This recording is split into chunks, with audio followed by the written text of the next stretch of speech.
Oh,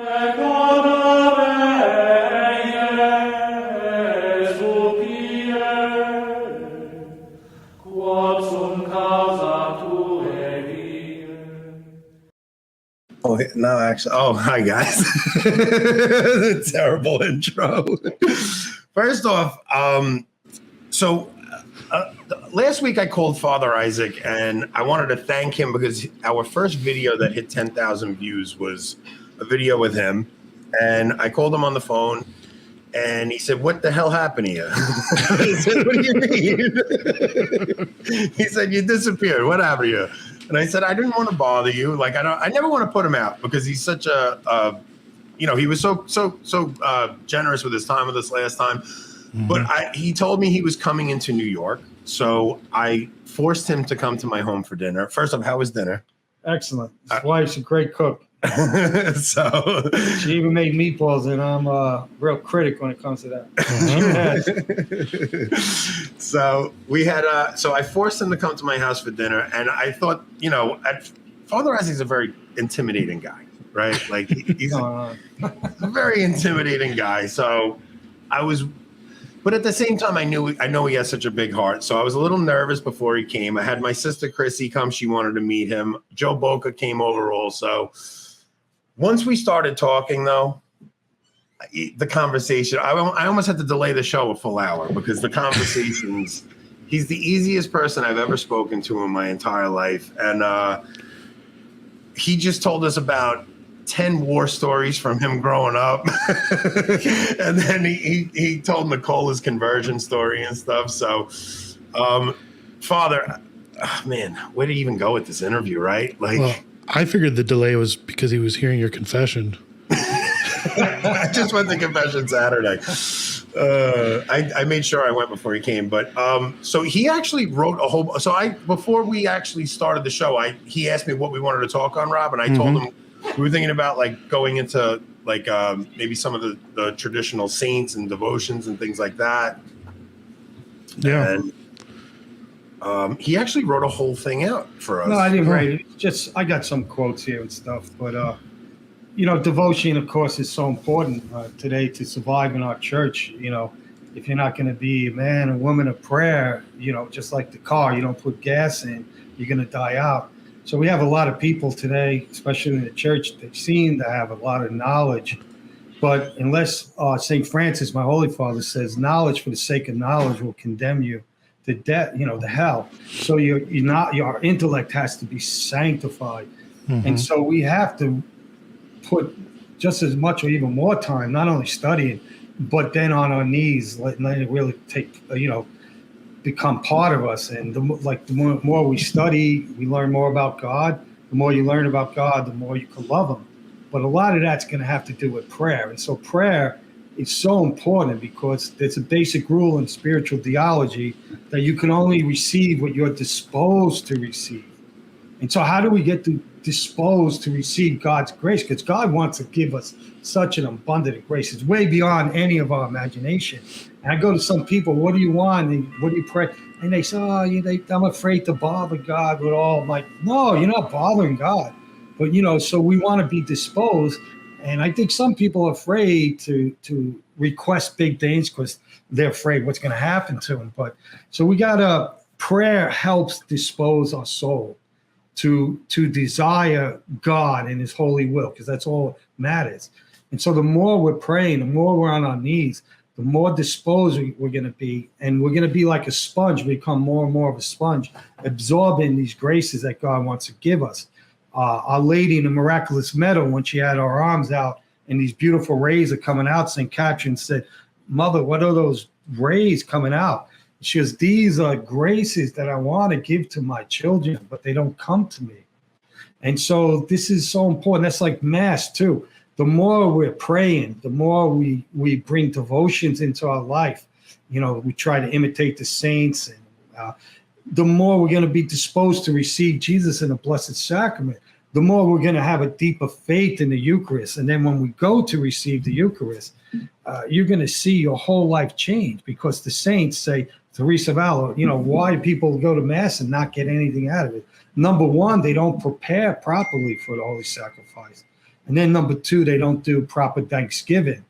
And so this is some of the things, just going through my mind about how important this prayer is, this devotion, and that church is such a treasure of devotions. And God knows He didn't make us all the same. Thank God. You imagine if everyone was Father Isaac or Anthony. Oh, everyone Anthony? Oh, no. That's a nightmare I've had. So the bottom line is, it's the same thing with devotions. So what devotions? God's, He'll draw you to particular devotions. But the thing we got to learn too, we don't want to push our devotions on other people too, but everyone's going to be led in a different direction in general.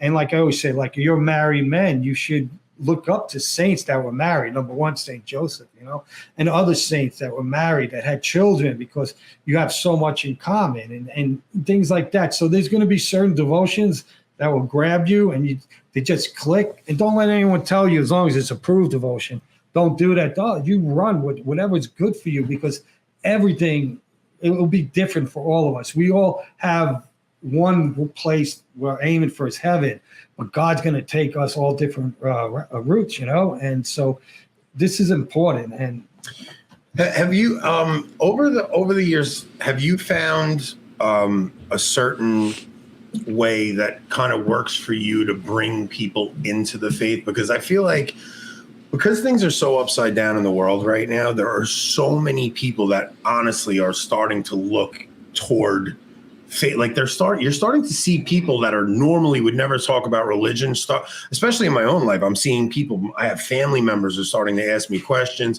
Like, what have you seen work?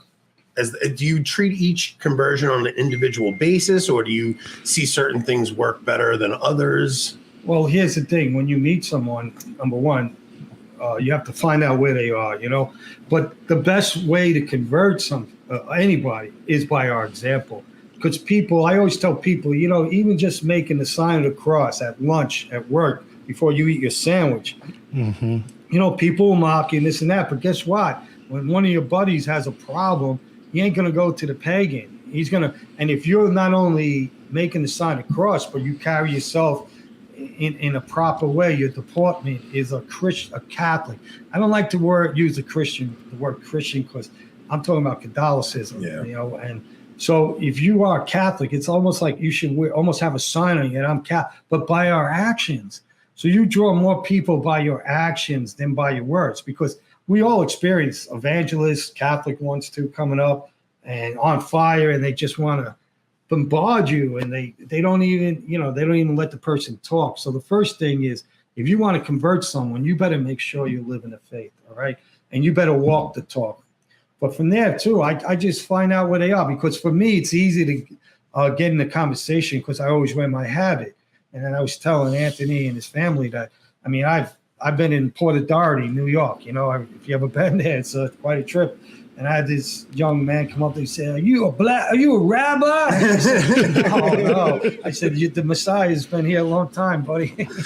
I wanted to take Father to the mall so bad, just to like see what happened, right? I'm like I would love to just like him having dinner with you is penance enough, man. If people recognize him or like what, but he said like some people like. Well, they think I'm a Muslim sometimes. They think, and see where I live, there's a big Renaissance, and it takes place for like 3 months straight, and that's a nightmare because everyone comes up to me. I said, no, I'm the real deal. That's the way it is, and they're in shock, But this is the beauty of why the religions are supposed to wear their habits. Priests are supposed to wear their clerics, because St. Francis is designed to have it in the form of a cross, Jesus Christ crucified. And so I never forget, I was on Fifth Avenue. I had to take a bus, and this guy came online. He started telling me, he came up to me. He says, are you Franciscan? He was an educated man. I said, yes. He goes, well, I'm an atheist. I said, oh, all right. And so we start talking, and he was interested in, I brought out facts, because he was forced to talk about God with me in a sense. I didn't force him, but I said to him, why do you want to talk about something that don't exist? I said, I don't understand that, But in the end, what got this man? I talked to him about it. Opened up the door. And when I'm talking to someone like that, we have to pray to the Holy Ghost. And if you're in sanctifying grace, the Holy Ghost will guide you, you know. And I don't know, all of a sudden I said, I got to tell this man the story of Fatima, because he, you know, science, this and that. And I started telling him the story about Fatima and how it was documented not by the Catholic Church, mostly by the Masonic press that controlled all of Portugal at that time. So he was really taken back. And I said, listen, look it up. This miracle was, there's pictures of it. 75,000 people testified. The sun came down. They thought the world was end. They were in mud up to their ankles. And this guy, so God will lead you. And that's why I say, be open. This sounds, oh, Father, you charismatic. No, I'm not. I'm Catholic. But there are gifts of the Holy Ghost. And when you pray to God, enlighten me. I want to help bring this soul to you. He's going to help guide you. You know, okay, which way to go. But there's another rule that you have to look. There's certain times we can leave people in good faith. And like when you meet someone for the first time, you don't have to give them the whole catechism in one shot. You know, one shot.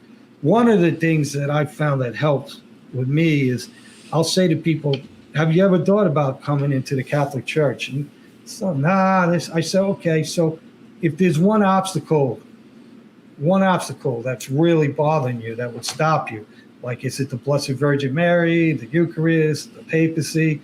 And a lot of them will tell you. And so, and then I give you an open door. I always tell them, say, listen, if you want help, we could talk about these things anytime you want. I'll give you my phone number, this and that. I'll take the conversation with you. I try not to get in deep arguments, you know, and keep it nice. And the other thing is, in the end, I always tell them, listen, what I really recommend is you go home and you close the door. Our Lord says, go to your room and pray alone with him. So pray, talk to, say, listen, if you are real, if there's God up there like this priest told me, and you're real, Father Isaac said, please show yourself to me, reveal yourself to me. And a lot of times I'll tell them, if you pass a church, just walk into a Catholic church and sit there. You'll see a red light lit. I said, I don't even tell them what it is. And I say, we just sit there and be quiet. And so many times I got feedback. They said, you know what? I did that, and I felt like someone else was in the room with me the whole time, the church. And then it opens up the door, you know? There's two things from that. So we were just talking about that because my conversion had a lot to do with, it was on Easter, and I actually didn't even believe Jesus rose from the dead. This is, you know, a decade ago, whenever it was I converted, I think around 30. And it really does take a person saying, like, God won't force himself on us. Like, you really do have to get to a point where you say, God, if you're real, I'll follow you. And like, if you get your heart to that point, because God won't force himself on you, but if you open yourself up to him, he absolutely will come in. And so that's really is the first step. The other one is Fatima. I can't believe how many people are affected by the message of Fatima. It, like, so many conversions are so intertwined with Fatima, right? Like, don't you know dozens of people also, Rob? Yeah. I mean, so growing up, I was in a youth group called Fatima Cadets, where we did the first Saturday devotions and made rosaries together. And then the older kids, the parish sent them to Fatima. And so Fatima was a huge part of my faith growing up, helped bring me back to the faith. So yeah, Fatima is unbelievable. Yeah, I had so I have kind of two conversions. That first conversion was that Easter, and then my second conversion was around 2017 or 2018 when I came back in, and I was criticizing the hierarchy, and I was going off about how these men are terrible fathers, how they're not even teaching the faith anymore. And all of a sudden I got struck. Like, God just illuminated my soul to show me what a terrible father I was. Like, you haven't brought your children to mass in 2 years. You're going to criticize these men as fathers. And I went from there right into finding the Fatima message. And it was like all these, like, I can't even believe how much my conversion is intertwined with Fatima. Now, is Fatima still relevant for us today? Are you kidding? Do you think that third secret is still awaiting to be fulfilled? I mean, it's the most important thing, apparition for our time. We're living Fatima out. We're living before COVID. I was warning people about COVID, that I said, I believe that this is going to be part of the fulfillment of whole nations being annihilated. because Our Lady warned us if Russia is not consecrated properly, and that show that Pope Francis put on the 25th of March, that was no consecration. I can't believe people actually think it was, because the head Mariologist from the Vatican, I forgot his name, I can't think of it right now, a week later he said the consecration that Francis did had nothing to do with Fatima. So that should have just ended all of it, but it didn't.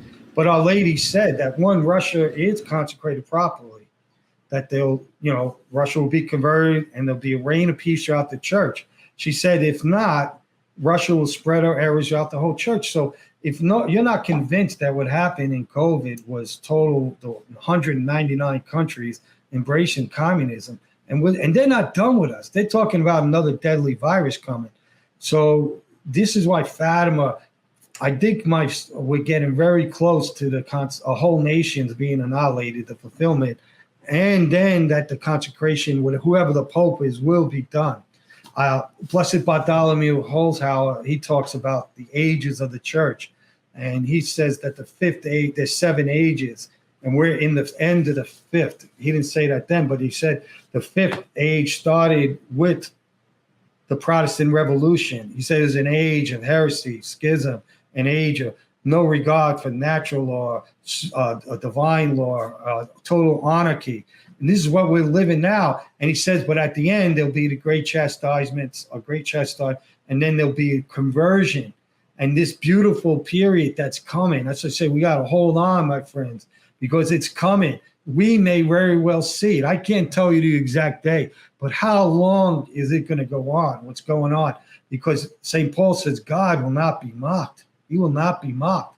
And so we're getting close to the 6th day, St. Blessed Bartholomew says, is going to be the whole world's going to be converted to Catholicism. He says the Turks will be eliminated. You know what that means? Islam. He says the Protestant religion will be done away with, and there'll be a great monarchy that's going to help the Pope convert the whole world. But what a glorious age that's going to be. And I believe, if not me, but you, maybe your children are going to be part of that. And the rebuilding a Christian. It's going to be awesome. But we got to know that we're in the war right now. And we got to be ready for the war. And that's one of the things I want to say when he said about devotion. I said devotions are optional, I believe, and I encourage them. They're great. Find out what you like. But there's one devotion that I believe is not optional anymore. I tell them that it's the rosary. The rosary is not an option. And when Our Lady gave the rosary to St. Dominic, she told him that the rosary is the preferred weapon of the Holy Trinity. I mean, when I hear that, I jump for joy. I said, look at this. God himself, the Holy Trinity, they're telling us that they have chosen the weapon. The most powerful weapon that he chooses is the rosary. And then at Fatima, Our Lady told Sister Lucia that Jesus Christ, her son, is giving the rosary a deeper efficacy for our time, to the rosary. So now more than ever is the time to break those beads out and pray the whole rosary, the joyful, sorrowful, glorious. That's the rosary, nothing else. What do you think about the Luminous? I don't buy it, because I'd say to people, you think Our Lady had amnesia when she came to St. Dominic? Oh, I forgot that there's a fourth mystery. Give me a break. And so once again, the devil always likes to tamper with what God has given us. Why, if God said this is the most powerful weapon, why are you telling me, to add or take? No, you don't add or take away. That's why there's this famous exorcist priest. He's an exorcist. I won't mention his name. God bless him. But I was at a conference and they said, one of the questions, Father so-and-so says he wants to change the rosary. What do you think about that? I said, get behind me, Satan. How about that? I said, fly, run from that priest. Because this is given to us from God, from Our Lady. And this is it. And why don't we want something else beside the rosary? Because we like to think we're doing it. The rosary is a prayer of humility, praying prayer after prayer, but it's a prayer that will lead you to contemplation. It's a prayer that if you do it right, and St. Louis de Montfort, I encourage you to read The Secrets of the Rosaries, you will learn about the rosary. And so that's one thing I want to say. So the rosary is not an option. If there's one devotion I got to put, it's going to be devotion to Our Lady, true devotion to the Blessed Mother. And because it only makes sense, she is the one that crushes Satan, her and her seed. And so the perfect form of devotion to Our Lady is not only the rosary, wearing the miraculous medal, but consecration to her. Because once again, the mediatrix of all graces come from Christ, and then he gives them to his mother to give to whom she wants, when she wants, and as much as she wants. So she's the deposit. It's all deposited in her, and it's up. And all we got to do is beg her for it. Don't even have to beg her. Give me the graces I need, mother.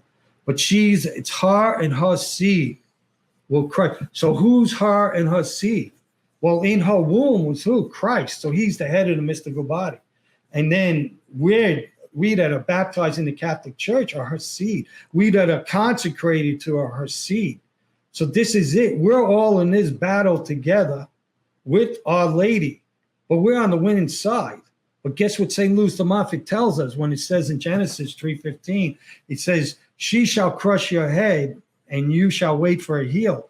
So St. Louis says, who's the heel? What's the heel? The heel of Our Lady is those that are consecrated to her. The consecration was a life-changing event, especially for my spiritual life. Like it was, I remember me and my wife did it together. So we were actually going through a pretty rough time, and we were like, what are we going to do to like fix this problems we're dealing with? And we both decided we were going to do the consecration.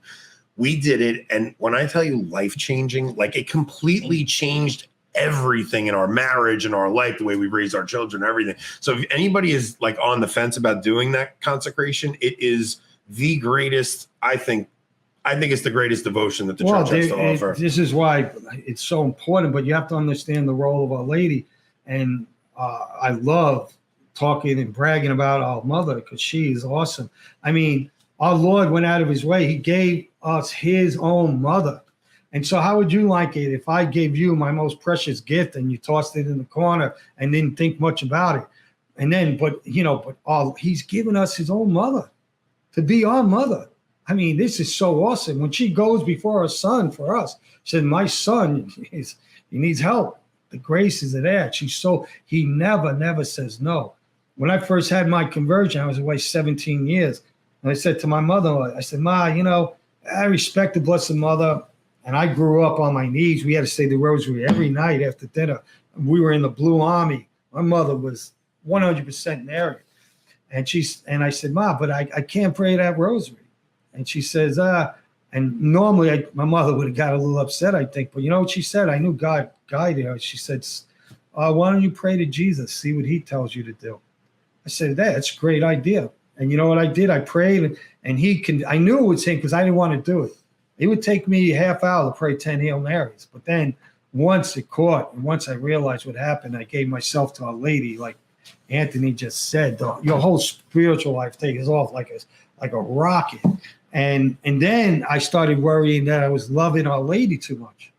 So I went to a priest, and he told me, so don't worry, my son. St. Maximilian called me, said, when you love Our Lady more than Jesus, then you could worry. Well, we all know that's impossible, right?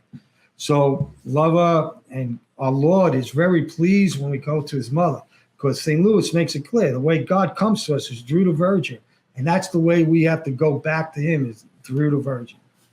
Father, I had somebody reached out to me and wrote this to me, and they said, can you please make a video on how adult converts can address their marriage? So this was a woman who, she got married. Her and her husband were both agnostic or atheist. Faith wasn't a matter of their life. And then they get married, and then she has a conversion, and her husband wants nothing to do with it. They have no kids yet, but he's letting her go to mass, and he told her, if you want to take the kids to church, you can. But she's having a very hard time because the husband wants her to work. The husband wants her to, there's a severe lack of genuine masculinity these days, where husbands actually think it's like normal for their wives to go to work and bring in a second income. And there are a lot of women who want to take on a traditional role in the family, and their husbands aren't willing. Is there anything we can, like any kind of advice we could offer? Yeah, well, the first thing is, I really think she has to find a good priest to guide her, because these things are very, very difficult, and you have to find one that's pretty balanced too. This is really difficult to navigate through, but God will give her grace. The good news I would tell you is that woman is is blessed that he's telling her it's all right, even though she would not be disobedient to her husband. Say, no, I will go to mass on Sundays, and I will, he cannot prevent her. She wouldn't be disobeying her husband, because you have to be submissive to your husband in all things. But when our Lord St. Paul says that, he's talking about legitimate things. And she's going to have to, pray him into heaven, pray for his conversion. That's why I tell young people they want to marry outside the church. I said the church's wisdom is way beyond our wisdom. There's a reason why they never encourage, to marry outside the faith, But she's going to need to pray and pray to St. Joseph, really get dedicated to St. Joseph, that he could, help convert her husband. And the rosary, if anything's going to convert him, it's going to be you praying the rosary. The rosary and fasting. Like, I remember even, like, if you have loved ones that you really want to convert, you really have to ask yourself something like, how much do you want them to convert? What are you attached to that you should give up? Because there are things in your life that you could give up. And if you're not willing to give them up, maybe you don't want that person's conversion that much. So fasting is such a powerful thing when you pray and fast together. So that's one of the good things about having a spiritual director, but it's hard today. But if you do, because when you choose your own penances, they're not as effective as when God chooses it, or if you have a director choose it for you. And but so really pray. But if you can't find a good director, you're better off without a director, St. Teresa of Avila say. And then you could what you do to supplement that is continue to study your catechism, the doctrines of the church, but read the saints, because the saints are loaded with wisdom. And the more you read the saints and the lives of the saints, you're going to see that catechism actually in action. And it's gonna help you get through all kinds of circumstances. So Father Dave Nix is making a reference to your accident. So Father Dave, you came up during dinner, Father Dave. We actually spoke about you, and I told Father that you told me about his accident. So Father Isaac actually told me because he drives about 10 or 12 hours. Sometimes I used to drive up to 16. Yeah, and he was driving home from somewhere in Milwaukee, and he had a very severe accident. So I think that's what Father. But you know what? I had my rosary in my hand when I crashed and never left the hand. And matter of fact, I have a picture. I always own my trucks. I got a sticker of Padre Pio. He goes in the right hand side, and I always tell him to watch my back. And years ago, I was driving another car. I was on the New England Thruway 95. And I was driving, and there's this truck in front of me with all loose metal, like garbage. And I remember my mission talks. So I tell a story about a man who is a cardiologist rushing to Manhattan to save someone's life. And a thin piece of metal, like paper thin, bounced off the truck and went through his window and decapitated him and went out the back window. That's such force. And so I said, I better watch it. Same thing happened to me. I started to turn, and this piece of metal came and it curved. No lie, curved like this. And it hit Padre Pio right in the head, right, punched at his head. I said, thank you, St. Pio. But this time, the whole sticker was taken out. But I thank God Our Lady protected me. And now I try to cut my driving down. So we got to be prudent too, you know? Yeah, we've had such an interesting conversation, just because even when Rob and I started the channel, like a lot of it, at first we tried to not speak about some of the problems in the church, and that first conversation we had with you was like, okay, we had to make a decision, like where do we want to go with the channel, and like what do you think is appropriate for a person in my position, like as a lay person? Is it appropriate for me to even have any criticisms of the hierarchy? Am I allowed to notice? Because to me, it seems like for me to act like these things aren't going on is almost on the same level of denying reality, that like somebody wearing a dress being called a woman, like a man in a dress being a woman. Like I can't deny the things that I'm seeing with my own eyes. I anymore. agree. It's like, if you're on the front line and you say that, oh, there's no war and bullets are whizzing past your head, you're gonna get it. And if you're gonna have a thing where you're trying to help men become men, we can't put our head in the sand, because remember, an effeminate man is one that runs from the cross. An effeminate man is one that runs from any kind of controversy, even if God wants him to be there, because he doesn't want, argue with nobody and stuff. But what we have to watch out, I think it's appropriate to be aware, like, I think it's St. Robert Bellamy says, just as you're obliged to fight someone who's trying to kill your body, even more so, even if it's a pope, if he's trying to destroy your soul or your faith, you're even more obliged to fight that. So we have to fight the good fight, contrary to what some people say. You can never say nothing. And so, you have to, sometimes we have to put, but I think it's the way you go about it. And I think it's the solution part that has to be more of the talk than the negative. There is negative. Let's face it, we have to deal with the negative. We have to, and I think it's important that people that are more aware, at least you could point people in the right direction. And I don't think nobody should talk like so many people today, especially in the traditional movement. A lot of these blogs, they talk as if they're the Pope themselves, and they sitting on the chair and they proclaim things they fide. Come on, give me a break. Like I said, with the whole thing with Pope Francis, is he the Pope? Is he not? And all this that's been going on for years. I said, look at St. Robert Bellamy in his time. You had Suarez, Cajetan. These guys were the best theologians the church ever had. Guess what? They all different opinions. Yeah. And I think we got to hold on right now, because when this great Pope comes, when the end of the chastisements are here, this great Pope is we need the magisterium to settle this argument. But for now, I think we have to practice what St. Vincent of Lerins says, is we have to live the faith like we know is supposed to be lived. Nobody has excuse today. We have all the documents from all the 20 councils, not the Vatican II council was a joke, I'm sorry. Okay, it departed from tradition, period. And so I know people get upset, but it's the truth, when Vatican II is telling you have a right to choose any God you want. No, we don't have that right. I'm sorry. I could go on and on, all this false ecumenism stuff. If you really study the Council of Trent and other councils that spoke de fide, I mean, it's guaranteed the Council of Trent's the greatest council the church ever had. In Vatican II, when John the 23rd opened the council, he said, we will not anathematize, we will not, and we will not excommunicate, we will not define any dogmas, and we will not anathematize, which means excommunicate.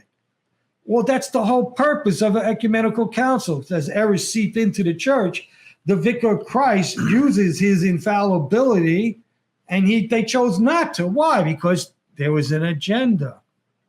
That whole council should have been to address the sexual revolution that was happening in the culture, should have been to address all of these different you just had World War II. You had the communist revolution. They should have been speaking out against communism, the sexual revolution. These are the things that the culture was really facing. And that's what a council does. And that's why John the 23rd had what they called Ostpolitics. Look it up, where he met with the Russians. Yep. And he told the Russian, I promise you at the council, we will not proselytize. Whoa, you are the vicar of Christ. When he ascended into heaven, right before he ascended, he gave the great command. I command you. He didn't say it's an option, guys. Take it if you want. I command you, go to all nations, baptize them in the name of the Father, Son, and Holy Ghost. Teach them everything I have taught you. It's not an option. And here he is saying we will not invoke infallibility. And what a disgrace. And guess what? Paul VI reiterated that when he took over the council. So for the average Catholic now, honestly, we're seeing things getting so crazy at this point where you have the synod and synodality coming up. I mean, there's obviously an agenda they may not be able to do it on paper, but they're going to do something in practice to make the world think that the doctrine has changed, whether they actually change it on paper or not. What is the average Catholic supposed to do in a time like this where they see? Well, the thing is, my suggestion, number one, is to really find traditional movement, traditional priests. This is why they're trying to ban the Mass. They're trying to abolish it, abrogate it, which they can't. Even Pope Benedict, he said in Summorum Pontificum, they can't. Nobody could abolish or abrogate the Trinity because that is the Roman rite. There's only one Roman rite. It's not the Novus Ordo. And that's why I made my decision many years ago. I will never offer the new rite. It's an illicit rite. And that's it. Now, I think the sad part about it is if the words of consecration and proper form and matter, the consecration is valid, but that's sad too, because you think our Lord's happy with that. But so the bottom line is you got to cling with tradition. You got to start studying. I would say, if I have to recommend one council, if you study the Council of Trent, you will learn, you'll be able to refute so many heresies. And St. Alphonse of Gori, the great doctor of the church, wrote a book. It's translated into English. It's the history of heresies, I think it's called. And he just goes over all these heresies. But the Council of Trent is gold. When I say gold, so you get the Catechism of Trent and so on. Study. But remember what I said in the beginning. You have to pray. If you're not going to pray, if you're just going to be studying, you're going to become a pompous you-know-what, and an arrogant one too. And we're loaded with them, unfortunately, in the traditional movement. I'm telling you, I don't want to jump back and forth, but when you're talking about converting people, I don't want to name, but most of you will figure out. I helped out this organization for a while, of one of the biggest Catholic apostolate in the church. So I went there. I said, you know what? They had, at that time, it was half the size. When the founder was alive, he had over 120 employees. I thought this guy was working out of a garage, and I was shocked. So when he died, they were down to around 60. So they wanted me. I said, okay, I want to come in. I want a stack of every employee here. I want their history. I want to see their files. Did they have any disciplinary problems? This, that. When did they get the last raise? So I was meeting. There was split. Half the people, not even half, were real hardcore traditionalists. But a lot of these traditionalists in this group were obnoxious, self-righteous people where you just want to strangle them. You get behind me, And so I met with every individual, and there was some that weren't Catholic there. So I never forget, I met with this one lady, and she was having a lot of problems there. And I said, what's your problem? I want you to know I'm not Catholic. I said, that's fine. What's your problem? So we went over there, I listened to her, and then she complained about the traditional Catholics that made work unbearable there because they were condescended and they put them down. And so I talked to her, and I said, listen. And she goes, when she started out, she goes, please don't talk to me about becoming Catholic. I don't want to hear none of that. I said, no problem. I said, God don't force himself. I won't. So I talked to her, and then she had some physical problems. She had problems with her kids, all kinds. So, but I let her talk, and I let her open up. And then I told her, listen, nobody should ever force God on you. So I apologize for them. I do believe they mean well. And I let her cry, and I let her do all her stuff. And then I said, listen, I have to tell you as a priest that there is only one church. There is no celibate. But anything I could ever do, if you have any questions about Catholicism, you could call me 2:00 in the morning. I'll be there for you. And then I said to you, I'm really concerned. Anything we could do to help you with your problems. She was going to adopt this. And then I told her, listen, I know I'm not trying to force this on you, but I want to make an offer to you right now. I have a relic of Padre Pio, St. Pio. Do you know who he is? So I said, if you want, I could bless you with this relic. Only if you want. Don't feel no pressure, because I've seen many miracles being with the relic. And you know what she said? She was open. She said, please, can you pray with me? So here's a woman going in. Her main beef was these vicious traditionalists forcing God on her. And then she warned me, don't talk about, but gradually she knew I was sincere and I did care about her. And a lot of people say, yeah, Father Isaac, I don't believe you. You're rough and gruff. And no, I got a heart. And so, but my whole point is I was able to pray with this woman, and then she was open. And I gave her my phone number. So you call me anytime. So I just want to think about that. And and I'm not telling you I'm perfect at doing these things, but we have to be compassionate. We have to. This is a good question from Jacob. Okay, so Father, how does the magisterium's relationship with Christ work? If the magisterium exercises its Christ-instituted authority on temporal matters of discipline, should we not treat it as if it's instruction from Christ? Yeah, but once again, Christ gave the vicar of Christ the gift of infallibility, but Vatican I defined that infallibility. In order for the Pope to speak from the chair of Peter, he has to say, number one, I am speaking as Peter, the Pope, the head of the church, the visible head. I am going to define a dogma that's already in the deposit of faith that was taught from Christ to the apostles. So in other words, no Pope can make up a dogma. The deposit of faith ceased when St. John the Evangelist died. All right. So he has to make it clear that this has been in the deposit of faith. And when you read the declaration, they'll go through the fathers, the doctors, and everything. Number three, he says this is binding on all Roman Catholics. If you don't accept this, you place yourself outside the church. And then he has to promulgate it properly with paperwork. At that point, he is infallible, cannot be wrong. And then the other time he's infallible is at a council, the bishops in union with the Pope. It can't be the bishops alone. They have to be in union with the Pope. And then the Pope has to go through those steps again, you know.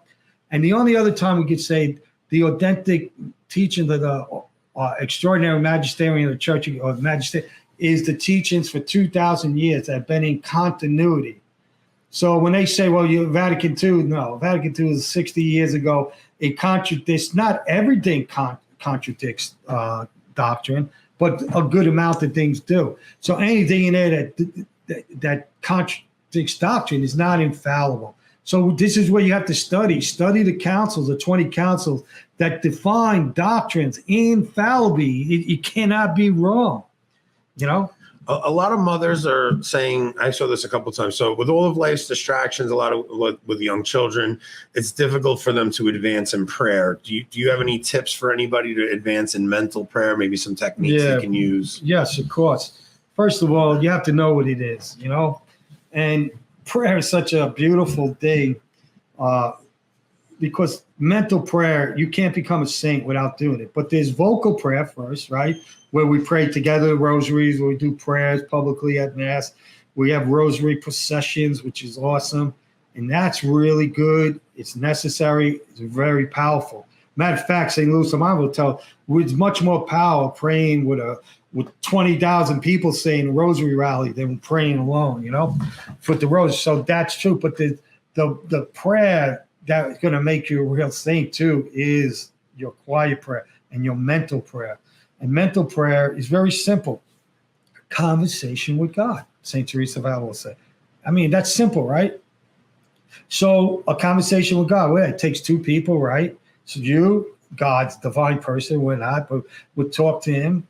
And nobody likes when someone does all the talking. So people are probably saying, yeah, you better shut up already, Father. You're doing too much talking tonight. But so when you talk to God, then there comes a point where you bring everything before him, whatever you want, whatever's in your heart. You want to share your affections. That's what happens in mental prayer. Not with your tongue, but in your heart, in your mind. And then after that, there comes a point of silence. Just sit there, be still, and know that I am God. And like there's books out there that are just phenomenal on mental prayer. And there's methods like to say, give you a quick method, say St. Peter of Alcantara is great for it. You make the sign of the cross. First, you set a time aside just for that prayer. And then after you make the sign of the cross, you call on your guardian angel to help you not be distracted. You call on the Blessed Mother. Please, Blessed Mother, grant me the grace to enter into this precious time with God and be with me. And then whatever saint you on, then you just, it takes you a while to settle down. And it's a beautiful thing because God's going to touch your soul. He's going to speak to your heart and he will touch your soul. And there's a lot we could talk. I told Auntie maybe one day we could do a whole show on mental prayer and really go over the parts. And we need guides with that too. That's why we're so blessed in the Catholic Church. We have all these saints, St. Teresa of Avila, St. John of the Cross. I go on and on and on that will teach us how to do these prayers. St. Alphonse wrote a book, what's it called? Great Means of Perfection and Salvation. He wrote a treatise that can against chancenness and what you learn how to pray. He has a little book booklet, get it. It's How to Love God or How to Speak to God at All Times. I could give Anthony the exact title. And he teaches you how to talk with God. But the thing is, dedicate that half hour, because St. Teresa of Avila guarantees you do a half hour mental prayer every day for 6 months, your spiritual life you're gonna be at a whole nother plateau. And it's awesome. It's awesome. The more you do it, and then you're going to go through trials. I'll be honest with you, no doubt about it. Because then in the beginning, God's going to bless you with all these consolation. I'm sorry, Anthony, when you had your conversion, you're like, you could almost feel God's presence and you're on fire. But then after a while, he says, all right, big boy, it's time to wean you off of the milk and give you some meat. And then comes the dryness. Then comes the distractions. And then you prove your love for God. Are you going to run? No. There was a book I read years ago. It was called Appointment with God. He says, you make your schedule for the day, especially if you're a businessman or even housewife to do. Make in that schedule, the most important part is your private time with God. Your private time. But the kids, let me give you one tip. Yeah. So I was in Madison for a while. I had a chapel with the Bishop's Mission, all that. So I had a bunch of homeschoolers come in. I used to preach on all the stuff, prayer. And I said, listen, little Johnny over there, he's talking. That means if he could talk to you, he could talk to God. So I want you to take your children every day. Some of them had 10 kids, 8 kids. And they said, each kid say, John, 5 minutes. I want just you and God. Don't talk with your mouth. Use your head. And guess what? They told me, Father, you can't believe it. My kids, some of them come to me, Ma, it's my turn now to do my private prayer with God. And these little kids will do mental prayer at such a young age. St. Teresa the Little Flower, her father said she started doing mental prayer at 1 year old. Well, that's honestly probably partly because of her father, right? And we were talking at dinner about how much of a crisis of fatherhood we're dealing with right now. And that comes from fatherhood in the church at the highest point, right? Like we're dealing, like the whole church crisis in the church is a crisis of fatherhood. But that trickles down all the way into the family. And I think even a lot of traditional families don't realize how much our own like this was part of my conversion, was me seeing my own fatherhood drastically lacking, right? I wasn't being the priest of my home. Now, obviously my priesthood is not the same as your priesthood, but I still do have care for my children's souls, and I have a duty to make sure that my children aren't going down and putting themselves near the occasion of sin, things like that. Not only that, but God gives you the grace for your vocation. Your grace is to teach them, is to guide them. So it's built in. It's just that you weren't tapping into it, but I think you are now. Yeah, it took a long time for me. And it's like I was telling Father at dinner, like I had a pretty deep prayer experience of just recently, just God putting on my heart that like, there are so many young families now. Like I think really back to my own upbringing and how much my parents thought just bringing me to mass would be enough, and just, maybe throwing me in the occasional youth group or something like that. But like really getting your children to grasp the faith takes so much more from fathers, and it can't be left to mothers to bring the children up and catechize the children. It really needs to be the father's role. Without doubt. And it's so important because kids, they learn by example more than anything. You little boys want to do everything the father does. They want to paint, they want to do this, they want anything the father does. But I just went to a good friend of mine passed away, and his daughter gave a little testimony. It was so beautiful. She has five, 6 kids now, and she's grown up, but she said when she worked in Manhattan, her father was a big executive, real big, worked for a big corporation. And you know what they would do? Every day they would meet at St. Patrick's. She said, I see my father walking in with his attaché case and his trench coat, and put it down. I see him on his knees praying to get there before me. She goes, I was so proud of my father. And she loved it. And then they go have a little lunch. But what a father he was, that he led by example. He led by example. And so, this is it. And this is why I said it's important that you fathers have to be men of prayer, because if you're not going to pray, you're going to have short patience and this and that. And everyone has their prominent vice. And you got to make sure that that's not going to push your children away. You got to overcome those vices. And by doing those prayers, that mental prayer every day, God's going to guide you and show you. But the example, like this girl, people were crying, and his son talked about the example that his father gave him. But his father was God first, then the family, and it really touched their lives in a beautiful way. You see them growing up, handing it down to her children now. So you're right. You got to do it. Ben Dackey is asking, can you speak on why getting drunk is a mortal sin? Because anything that will alter your state of consciousness is bad. Because when you get drunk, you're going to do things that you never did if you were straight. And you just lose your mind, kind of. It's bad. I mean, how many people are sitting in jail now because they got drunk and they blacked out and killed somebody, and they got to regret it the rest of their life now. You say things that you will never say. Mm-hmm. Everybody's different when they drink. Some people get violent, some people get quiet. But the main thing, it alters your state of consciousness where you feel like you're not responsible for your thing, but you are. And there ain't nobody gets drunk that doesn't regret what they do. Yeah. We had a glass of wine at dinner, but a glass of wine is not getting drunk, right? Like I was telling Rob, the last time I drank, I did a shot, and it's like it really hit me how like doing a shot, you're not sipping it to appreciate the taste of the alcohol, like you're doing it to like there was something wrong just in the idea of doing a shot. The only reason for a shot is to be inebriated. Yeah, because then, like you said, you want, and everybody, see, the thing is, this is the problem. Our Lord said in the gospel, come to me, all those who are heavy burdened, for my yoke is easy and my burden is light, and I will give your soul rest. He doesn't say to go to the bottle. He doesn't say to go to drugs, sex, pornography. He says, come to me. And, I was away from him for 17 years. I had to learn the hard way too. When I finally came to him, I said, what an idiot all those years. But when I came to him, he's not lying. I pray with people in the most desperate situations. I mean, desperate, on their deathbed, on people that have been abused sexually, people that have been beat up and they're filled with hatred. And I said, no, let's go to Jesus. I'll take you there. And I say to Jesus, you said you'll give my soul rest. I need rest now. But unfortunately, if you go there first, you'll never have to go to the alcohol. You'll never have to go to anything else. We just have to listen. Now, he does give us rest, but his burden isn't very light. I got to take that up with him. But he says, I will give you. He does give us rest, but that burden is pretty heavy. Yeah.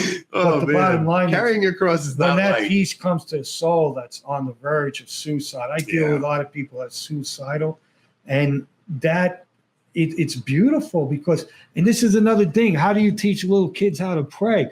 The first thing you have to teach them is who Jesus is. I think even most adults, most Catholics really don't know who Jesus is. I never forget it. I'm going to recommend the book. I really hope you get it. The Carmelite nuns in Colorado sell it because it's hard to get, even find. Is Jesus, King of Love, Jesus, King of Love, by Father Mateo, the one who started the Home Enthronement. That book is so simple to read, but I could read it over and over again because he really shows you who Jesus really is. Yes, he's our God. Yes, but so many people have the image of God. He just wants to crush us and send us to hell. No, our Lord is awesome. I recommend that book. Read that to your kids, even a page a night. They'll get to know, because if you think he's the big bad wolf, why are you going to run to the big bad wolf? But if you really realize and understand and tell stories, Father Mateo tells beautiful stories, and the kids will want reading the lives of the saints. They're going to start saying, this is awesome. This is better than any movie out there. When you read the stories of Don Bosco, I can recommend on YouTube now, you got a young man with America Needs Fatima, and he's reading from Don Bosco, 19 volumes. He tells all these stories that go on. He's got over 70 of them, I think now, or 170. They're awesome. I would say also, like, part of the reason I invited Father Isaac over was because it's so important to have in-person fraternal like you need to have like community. Like it really is important. You can't just live your Catholic life online. And it's why like I went and I took that trip to Ohio to go meet Rob. When we get off of here, when I realized Father Isaac drove up here, Father Isaac, we're going to invite you to something in September. We're going to Pennsylvania, but Father Dave Nix is coming. A couple of our friends are coming, but you're going to come to that with us too, because it's so important that you get together in person with whether it's your parish or whether it's just a group of men and form a men's group. Like if you're trying to live your faith out on an island by yourself, it's going to be 100 times more difficult than if you have people that actually have without a doubt. With. As a matter of fact, when we look at the beginning of the church, our Lord had Peter, Paul, in Rome, right? And Rome was God used. This is how awesome God is. He used the Romans. They had the Roman Empire, so he used them to convert the whole world ultimately. And so, but when they were in Rome, what were they doing? The Catholics were faced with orgies, the decadent society, just like ours today. And the bottom line is they weren't told to flee. You are called to be in the world, but not of the world. And I always advise, like Father John Hart, I never forget, he says, in those days, a Catholic, they would never miss receiving the Eucharist every day if it was available, because they knew they couldn't endure the onslaught, the persecution. Okay, they couldn't do it. And so this is what you got to do. I agree. We're not meant to be. You need to be other families that think the same, because let's face it, the average family is pagan today. So you can't have your children hanging out with the next door neighbor who's into Harry Potter, Pokemon, and Disney. All that crap is from hell in plain English. You can't do it.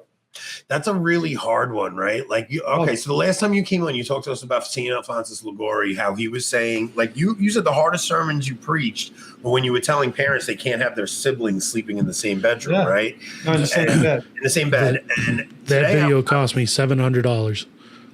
What was that? Oh, for separate beds now. He couldn't let the got bunk beds and rearranged the whole house. His soul's worth a lot more than $700. Yeah.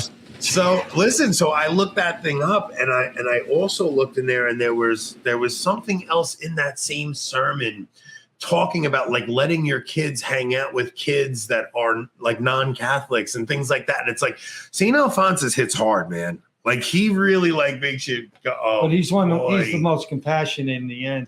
I mean, when you know God on a level that he did, and he knows the enemy's tactics, I got to be willing to lay my life down. So, but why should my people perish for ignorance? I got to enlighten them, you know? So, and it's tough, but the two sermons is two things, that and the dogma, no salvation outside the Catholic Church.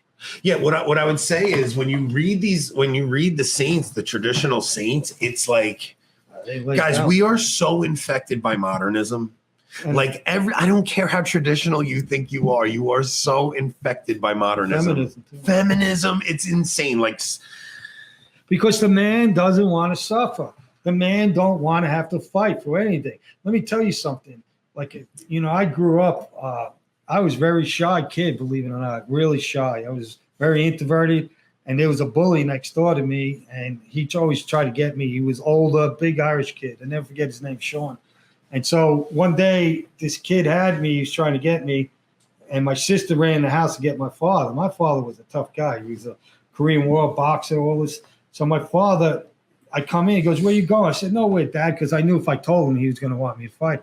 He goes, "No," he grabbed me by my little chicken neck. "Come on." He goes, "Son, you got to fight this guy, because a bully, he'll never bother you again, even if you lose." I said, "I don't want to fight." Because you got no choice.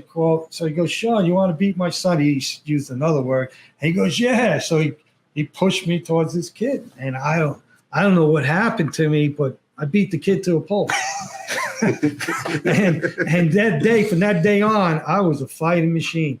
And I'm not saying God rejoiced in the fight, but you had to learn how to defend yourself in the streets of New York. But you know what?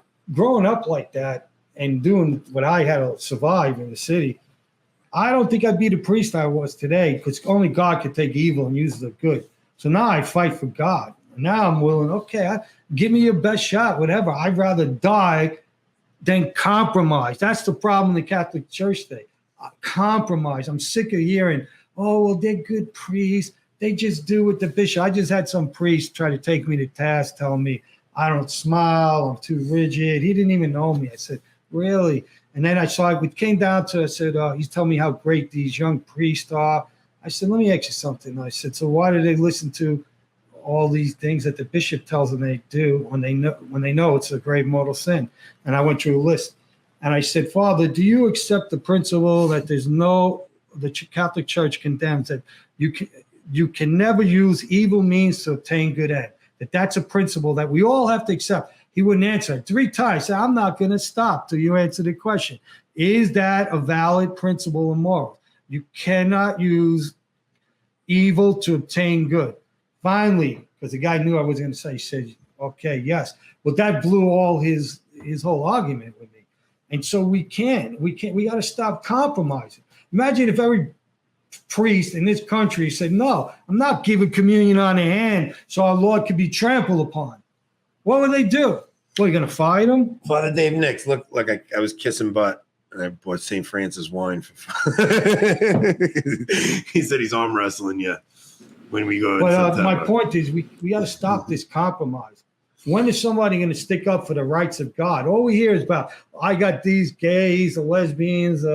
What rights do you have? You don't have a right to offend God. Aries has no right. And so when are we going to hear priests and men like you, I'd say, no, I'm not compromised. The worst you could do is put me to death, and you'd be doing me a favor. Yeah, I made the point the other day, and I got a lot of pushback from it, that I think that the Novus Ordo liturgy itself is one of the byproducts of it is it was designed to make you accept compromise. Like you start to part of me taking my faith so seriously had to do with going to the traditional liturgy, and it just put like a fervor in me, and it put like a zeal in me for my faith that was never there before.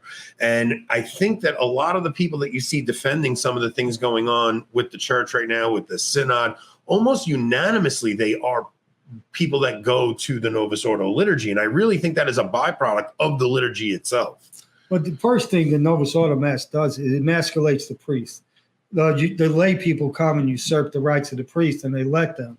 And this is bad. And so it's bad. The whole thing is bad. And then it's first focus on the personality of the priest. The priest is supposed to be persona Christi. And that's why in the traditional Mass, his personality doesn't come through.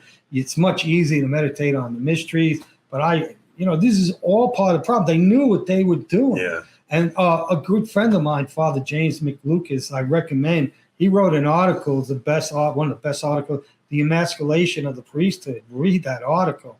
And he talks about what happens. Like some priests can't even express themselves.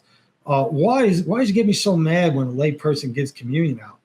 Because the lay person didn't get the command to feed my sheep. You didn't tell the lay person, my hands are anointed on the day of my ordination. That means consecrated, set apart for holy things. And so it's all, the devil is a master. I know what the answer to this is going to be, and I know a lot of people are not going to like it, but what do you think about theology of the body, Father? I call it's the wrong name. It's called theology from hell. Because that man is a disgrace. I was called once to do, they call me Milwaukee. They have 5,000 men every year for a conference up there. And they said, Father, we want you to be the main speaker. I said, well, really? I said, oh, well, we could talk about it. And I said, how much money you want to give? I said, I don't care about money. I said, give me a stipend, whatever. Well, we could give. I said, I don't really care. I said, but more important, who else is going to speak at this conference? Because I'm not going to speak with just anyone, because I don't want my name attached to it. So he says, oh, this is going to be great. He named the guy. He almost said it. Yeah, I don't have to, and I don't have a problem saying it either, because there's nothing wrong with it, because I want to. And so I said, oh, you mean, I said that pervert? He goes, what? I said, that rich pervert got rich off of heresy. I said, this is a disgrace. I said, the man blasphemes. He was recently on a radio show saying that he promotes unnatural vices for husband and wives. And I could go on and on and on. He's immodest. And he said, his greatest heroes were Hugh Hefner and John Paul. I said, yeah, it makes sense. Makes sense. But that stuff is that's garbage that will lead you and your husband to hell if you follow it. All we need. So for 2,000 years, the church couldn't survive without theology of the body. Well, how come more people are on the way to hell now more than any time? Because the number one sin that leads souls to hell is sins of the flesh. Sins of the flesh. And I'm a priest. I've heard in my missions, I used to hear confessions 12, 16 hours a day.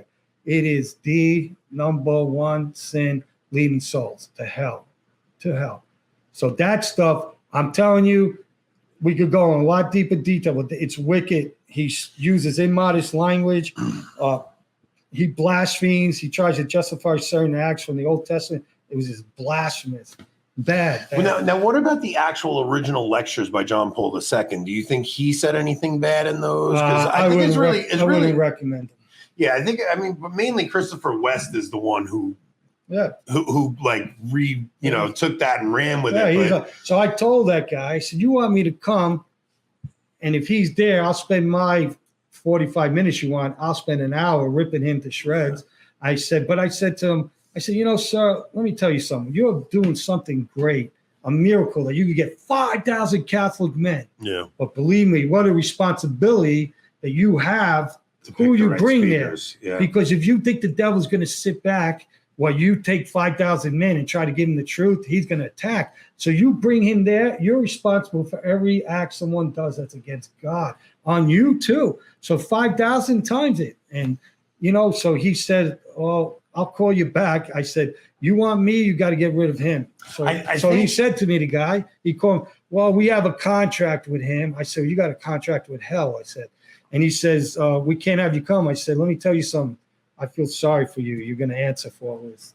I think that modern man, especially including myself, I think that, you really, you read about the saints in the Middle Ages and stuff and the penances they would do. They would do these penances like if somebody committed adultery, they would do 7 years of penance, and it's like when we go to confession today, you hear I'm not even kidding.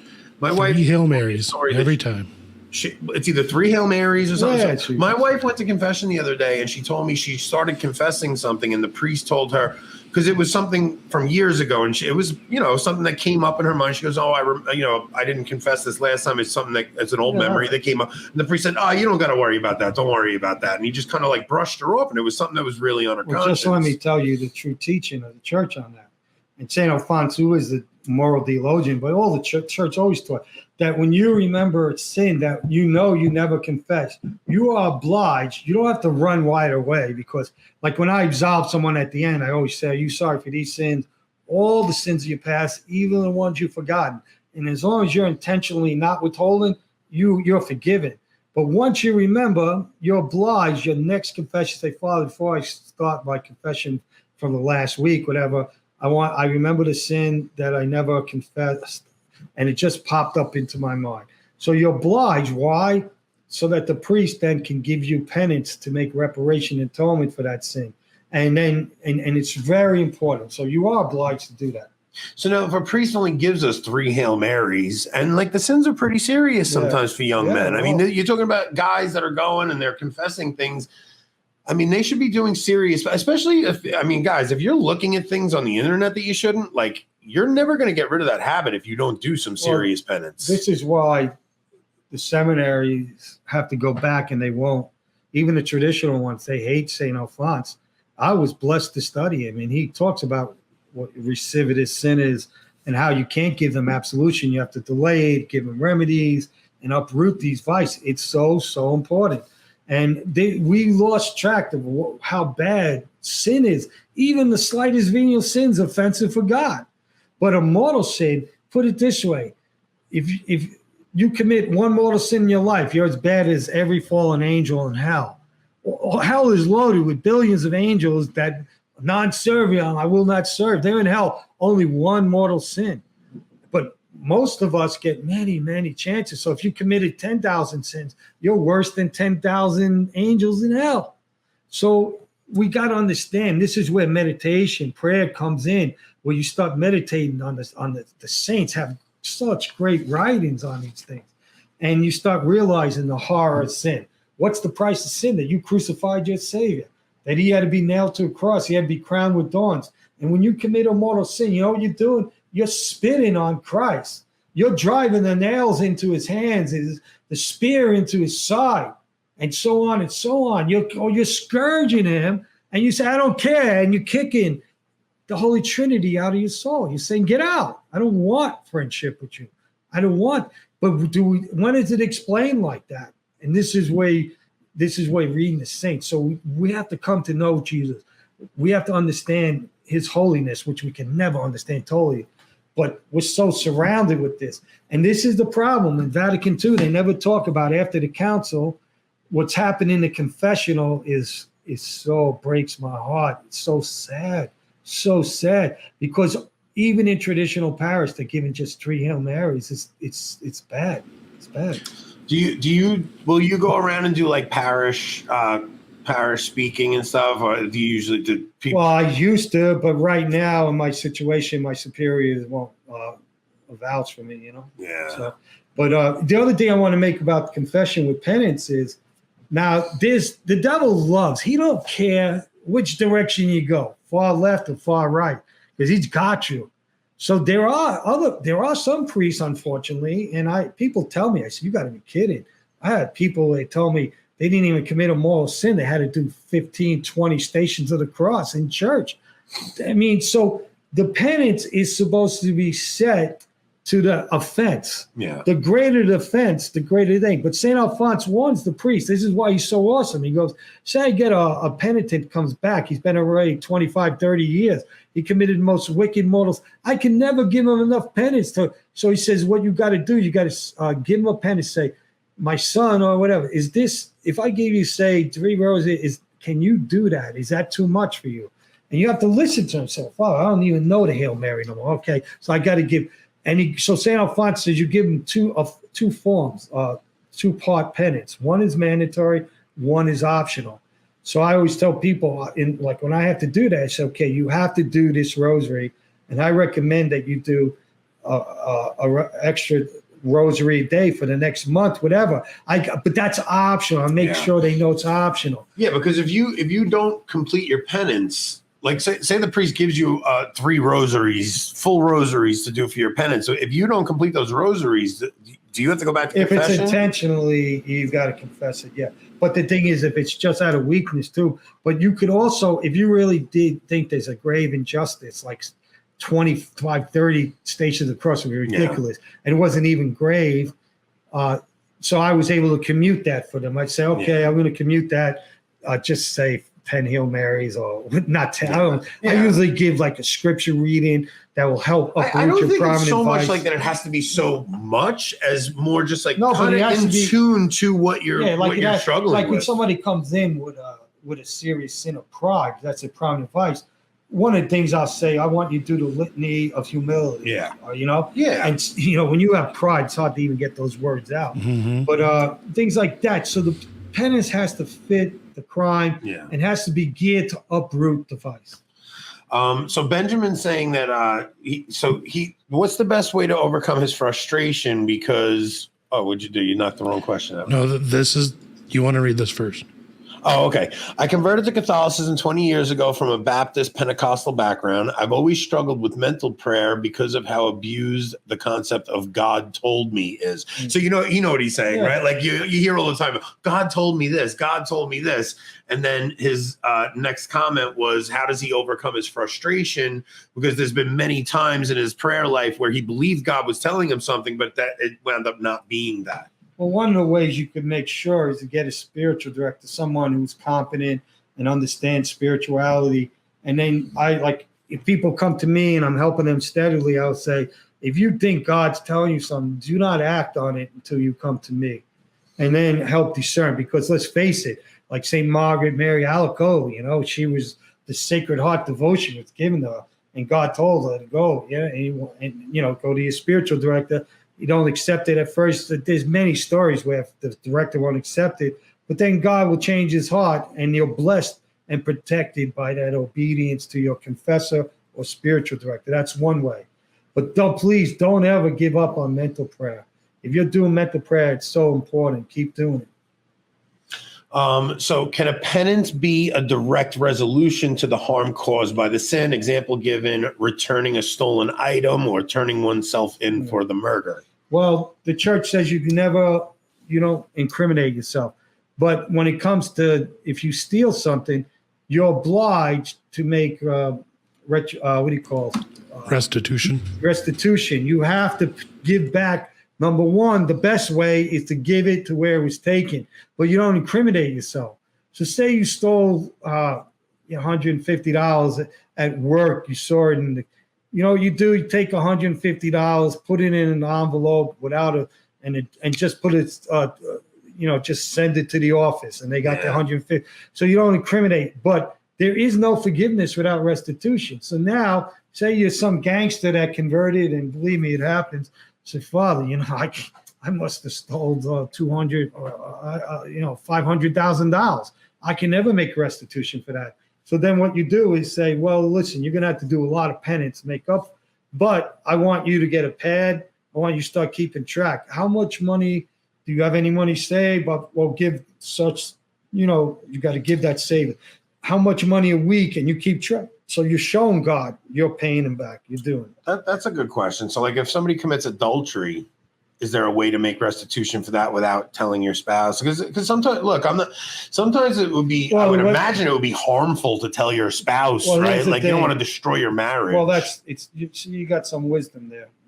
You're pretty good. Father, don't give them that. You did it unless they're on to you. You don't want to be gaslighting. And you don't want to lie. Yeah. Like if your wife said, listen, I know I got this evidence, then you have to come clean. But you know what? The guys today, they want to come clean real quick. You know why? Because they're effeminate. They don't want to carry the cross. That weight, you want to give it to her and put her through that pain? So that, and the other way you could make up for it is deny yourself the marital act. If you want to request, say, well, you know what? I'll offer this up. But if your spouse does, and you say yes, of course you have to. You don't have to, but that's maybe a good way, a little here or there. Yeah, I would imagine But you do penance, like Mary Magdalene. She was a prostitute, 7 demons. Yeah. And what? Allah, go and sin no more. That's how you make a lot of reparation by turning your life around. Yeah, it's funny that you're saying that. Like for a man, it's like I have to get this off my chest and go and tell my wife that. And now all of a sudden you tell your wife, now she carries that burden around, thinking that you did that. That's such a selfish, awful thing to do. But like I said, if they back you in the corner, then you do it. Because I've seen that ruin marriages, and it wouldn't have been ruined. Yeah. Yeah, men. Oh man, I want to smack a lot of men around. So, how do people make restitution for looking at garbage on the internet because of how common it is in society today? Well, once again, you got to do penance, and the thing is, you got to pray for the gift of custody of eyes. Your eyes are the window to your soul, and it's like a camera. Every time your eye sees something, that is stored forever, and the demons can bring that image up on your deathbed, even. It's really important. So custody of your eyes. Pray for that gift of purity. Pray for it.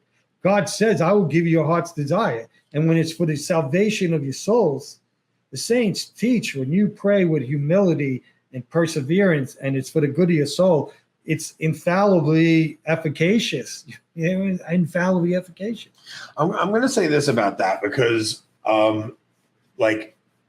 you have to think about how many people lose their faith, and almost always it's because of violations of the 6th and 9th commandment. There are so many people who had the faith and they struggle with this thing. If you play around with mortal sin, like if you keep using that confessional as a revolving door, you're going to, you can't just keep tempting and testing God and committing the sin of presumption. It will catch up with you. And it's you'll never advance in the spiritual life until you get that nonsense out of your life. Well, forget about advancing. If you want to compare the spiritual life to a ladder with 100 rungs, steps on it, the first step is the bottom. And when you're a recidivist sinner, and when you keep on committing, you're not even on the first step yet. Yeah. You have no spiritual the spiritual life begins when mortal sin ends. Ceases, yeah. Yeah, that's the beginning. And then, God forbid, you fall, there's a confessional, and, God's so awesome. Say you're in a state of grace for 20 years, and all the things you did, you got merit for, right? But if you commit a mortal sin, guess what? All that merit's gone out the window. But guess how awesome God is? When you go to confession, and once you're absolved, he gives you all those graces that you lost, that you accumulated back. He doesn't have to do that. But when you're in mortal sin, you can never merit in mortal sin. So say you stay away from the confession a week, 2 weeks, in those 2 weeks, you could feed all the poor people in the world. You get nothing for it. You could offer up nothing. But the minute you go to confession, you're absolved in all the previous merits that you accumulated that were supposed to start restored. While we're talking about using the confessional as a revolving door, Father, can you speak to what St. Alphonsus teaches about the limit, like the number of mortal sins? Because people talk about that will all the allow time. you to commit. St. Alphonsus says it's almost like there's a certain amount of mortal sin you can commit, and then God's mercy no runs problem. out. St. Alphonsus, not only him, great saints, doctors, that everyone has a different number on their head. Like we know some people from private revelation saints that they're in hell because they committed one. They're in hell. They lost their soul because of one mortal sin. And then there's others, and I use the example, say, of Dr. Nathanson, who was an abortionist, and he murdered 75,000 babies, and when his wife was pregnant with his son, he butchered his own son in his wife's womb. Well, he converted. Cardinal John O'Connor converted him, and he was baptized. And guess what happens when you're baptized as an adult? Not all your sins. Not only his original sin cleansed and washed, but all your mortal sins are gone. And guess what? He doesn't even have to make any atonement in purgatory for any of them. So who can figure out God's mystery? But there are some people, look like in Fatima, Sister Lucia, they questioned about this one girl. And you know what our Lady said? That she would be in purgatory till the end of the world. That's scary because purgatory, 1 minute in purgatory can feel like 50 years, they say. Okay, so why? Everybody says to me, what could she have done that she saved her soul, but she's going to be I said, the only thing I could think of is that God gave her extraordinary graces, that she didn't cooperate. He had great plans for her probably to be a great saint, and being that she ignored it, that's it. But St. Alphonsus says, so before I was born, God knew you before he created the world. He knew you before he formed you in the mother's womb. But he has a special vocation for each individual. Nobody else can fulfill that vocation. Nobody else can do what you are called to do. And that means evangelize too, and then he says that there's only so many mortal sins that he'll let each person have. One person could be one, another could be 50,123. We don't know. So he said that's why we have to work out our salvation in fear and trembling. Because and let me tell you, the more sins, if you live a wicked life, like unfortunately I did, I tremble because I committed so many. Unfortunately, I'm probably coming to the end of the list. And so the more you do, the more worried you should be. So you don't want it. Time is not in your possession or mine. There's only time in this world, and God's in charge of that. So walk as if every minute may be your last. It says in the book, in the Bible, Ecclesiastes, if you keep your end before you, you will not sin. That's why you see the saints sometimes always with a skull, St. Francis, St. Teresa of Avila, and so forth, because they're always meditating upon death. And so, yes, that's it. And St. Alphonsus goes on to say that he also assigned souls to each person to help get into heaven. Because we don't go to hell alone and we don't go to heaven alone. So he counts on us to help get other people in heaven. Now, the Blessed Virgin Mary is the mediatrix of all grace. There's not one soul in heaven that didn't get there without her, because all the graces flow through her. But so she cooperated in everyone's salvation, but we can participate in the salvation of others too. Everyone around us. People think that's crazy, that there's a limited number of mortal sin, right? I want to give you an example of something. There was somebody, a very prominent Catholic, who had a very big problem with that. He was a very prominent Catholic. He ran a very big site, and he used to rail against that and thought it was absurd. That man has left the faith. Of course. So he hit his number of mortal sin that he was able to commit. But you know why, too? He hated that because he knew he was living a wicked life. But that's the point, right? So it's like he made this. I'm not going to say who it was, but that person may have been using the confessional as a revolving door, had such a problem with it, and now that person left the faith. And everyone out there, say some Hail Marys for that soul tonight. 100%. Because we should not want anyone to go. I hear these clowns, they condemn the bishops and the hierarchy, and I'm strong with them too. I will point out what we have to beware of. But I beg people, get on your knees and pray for the Pope. Pray for these bishops that are canceling priests. Pray for them. Why should God lose one soul that he shed his blood for? One drop in his blood. We should want to do anything possible to save a soul. And that's what God wants. That's why he loved some of these souls that became victim souls. Man, the love it's unbelievable. We have to pray people heaven. Absolutely. And look, and the thing is, if you still have a desire if you still have sorrow for your sins, you haven't met that limit. So like, guys, don't be scrupulous about that and think, oh, maybe I committed that many mortal sins. Like if you still have sorrow for your sins and you still have a desire for God, go to confession. But you got to understand too, this is another problem though. One of the reasons is when you commit mortal sin, you always lose the theological virtue of charity. But if you commit a mortal sin against the faith, heresy, you lose all theological virtues, faith, hope. What's the opposite of hope? Despair. And charity. You lose them all. So that's why they don't care. How can a person who lived the faith walk away from it? Because he probably committed a sin where he lost all the theological virtues. And the only way people make it back like that is people like you. Our Lady came. She asked the little children, are you willing to pray and make sacrifice for souls, sinners? And you know what those little children said? Yes, right away. Yes. They put us to shame. And Our Lady said, and you will suffer much, but I will be with you. I will be with you. Our Lady, why did God let his mother suffer? She's the co-redemptrix. Nobody suffered more than Christ after him, the Blessed Virgin. She suffered for all of us. He made his mother suffer. We're all running from the cross. We have to run from the cross. And this is why I can't stress enough, and it drives me crazy when people mock saints that are canonized. It drives me crazy. People say, you love St. Alphonse too much. I thank God for him. Because that man, if you read all his writings, you want to see your life change, I challenge you.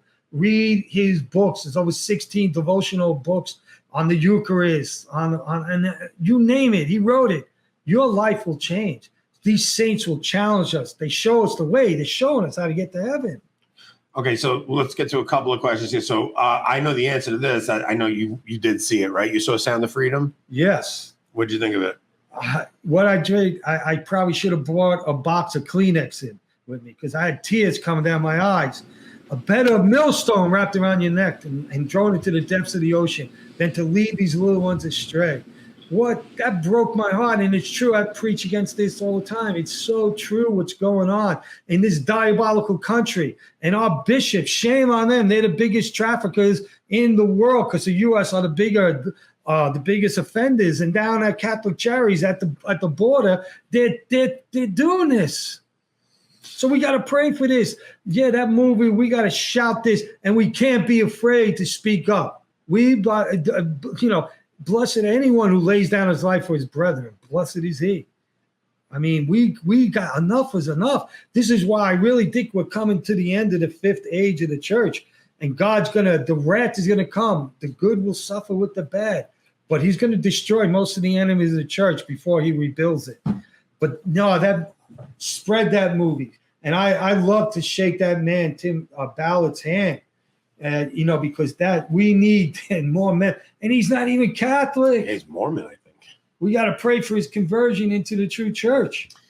Give him one conversation with you. We'll get him in. What year were you ordained, Father? 1999. Okay. It was right before my 40th birthday. Okay, so are there any orders or seminaries you'd recommend to a young man? My boys aren't ready yet, but soon they may be. Simple answer, no. It's a dangerous time. I tell them, man, I think you gotta wait. You gotta wait for the end of the chastisement. Yeah. Yeah, it's a scary time. Like my son's 17, and it's like I would be terrified if he told me he had a vocation. If he had it tonight, Mac. If you could have dinner with any saint, who would it No. If I could throw you off the stream right now without throwing Father off, I would. What do you say? he said, if you could have dinner with any saint, who would it be? And I made the joke, you had it tonight. Yeah, with your wife, because she's a saint for dealing with you. Yeah, it was with his wife. Yeah. She was a saint. He's not joking. And you know what? It's so difficult. I mean, listen, the Blessed Virgin is the greatest. I mean, I'm not worthy to lay my eyes on her. Yeah. Okay. What's next, Rob? Okay. So does a wife need a spiritual director as much as her husband? I always figured the husband was supposed to be the spiritual director of his wife, and if he fails, then she needs to supplement his neglect. Well, I feel very sorry for any woman that has a husband for a spiritual director. That's like suicide. I think, listen, the perfect thing is to have your own spiritual director, your own confessor. And it's good, but it's so hard to find one. So pray to the Blessed Mother. Help me to find a director. Help me.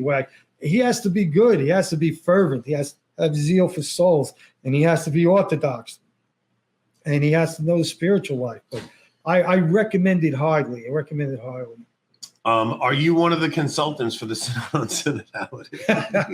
If I was, there'd be big. That thing is such a disaster, and this is it. This is why we got to pray, because the church is being dismantled brick by brick in front of our eyes. The first time in the history of church that lay people are going to have to vote at a Senate. It's sick. Why? Because they're not trained in theology. Even the bishops are not trained our days, never mind the lay people.